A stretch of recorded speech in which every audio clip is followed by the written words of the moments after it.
Good evening, sir. Once again, I'm Mary Rose Nuncio, your PRC accredited and issued registered salesperson. As per your request, I'm going to show you the legitimacy of the title ng property na binibenta ko po sa inyo. First, you have to check the signatures, the annotations, and the initials from the front and back page of the title. Dapat itong duplicate na ipapakita ko sa inyo na hawak ko ngayon ay pareho sa original. If you are not familiar yet, the original ay hawak naman ng LRA. Okay? Then ito naman pong duplicate ay hawak naman po ng owner ng property na ino-offer ko po sa inyo. Always remember, bawat title po ay mayroong serial number. Para po sa mga original title ay nakaprint po siya sa red. Alright? And then para naman po sa mga duplicate copies na tulad po ng hawak ko na ipapakita ko po sa inyo mamaya ay nakaprint naman po siya sa black.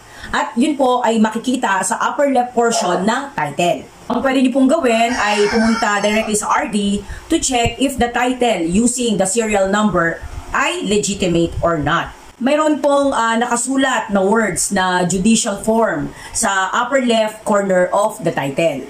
Pag OCT o Original Certificate of Title, ang nakalagay ay 108D. At for TCT naman o Transfer Certificate of Title, ang nakalagay naman po ay 109D. Mayroon din pong date na nakalagay underneath the judicial form kung kailan siya na-revise. Pwede nyo pong i-compare ang date na yon sa date sa bottom right portion of the title. Since ang hawak ko pong title ay ang owner's duplicate copy, meron po siyang words na nakalagay sa ilalim ng title na owner's duplicate. Meron din po siyang red seal at dapat po hindi siya basa. The last two digits of page number should be corresponding with the page number of the title. Ang page number po ay matatagpuan sa upper right corner of the title. So itong mga conditions na ito na last two digits of title number ay same sa page number ay para lamang po ito sa mga lumang version ng title. The title should be printed on security paper on which it has security features. The paper is made from 50% cotton and 50% chemical wood pulp with artificially colored silk fibers. At yung texture niya po ay parang sa mga bank checks. Then if you held the title against the light, makikita mo po yung LRA watermark. At kailangan meron po siyang fibers na parang hibla-hibla ng pera. Meron din po yan siyang planchets. Alright? So itong planchets po ay ito po yung mga circular patterns. So yung different colors na dots na yan, yan po mismo yung mga planchets. At makikita po natin yan sa original title. Then yung another one po is yung intagyo. Alright? So yung intagyo po ay unique way po yan kung paano piniprint yung border. Okay? So kapag kinapa nyo po yan, ay medyo siya magaspang. At kailangan po ang title ay may red seal. Alright? Like what I have mentioned to you earlier. O may QR code o barcode. Kapag original title po ay makikita natin yung red seal.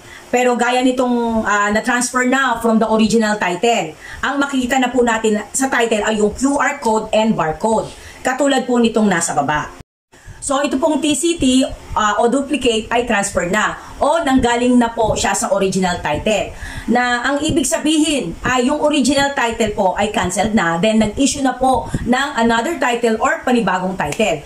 Alright? Na tulad po nitong hawak ko. Lastly, kapag nakapag-request na po kayo kay RD ng certified true copy ng title, you can compare na po itong duplicate copy at kailangan parehong-pareho po at walang pinagkaiba. Pati po yung font at buong details. And of course, bigyan po natin ng mabuti ng pansin yung mga informations tulad ng names, area, address, title number, and technical descriptions. So ito ay very important na kung ang mga nakalagay sa duplicate ay dapat yun din po ang nakalagay sa certified true copy ng title. So sir, thank you for your time and I hope I was able to explain to you and convince you as well na ang title ng property na binibenta ko po sa inyo ay isang legitimate title. Alright? We can also schedule our meet-up at your convenient time. Thank you so much po.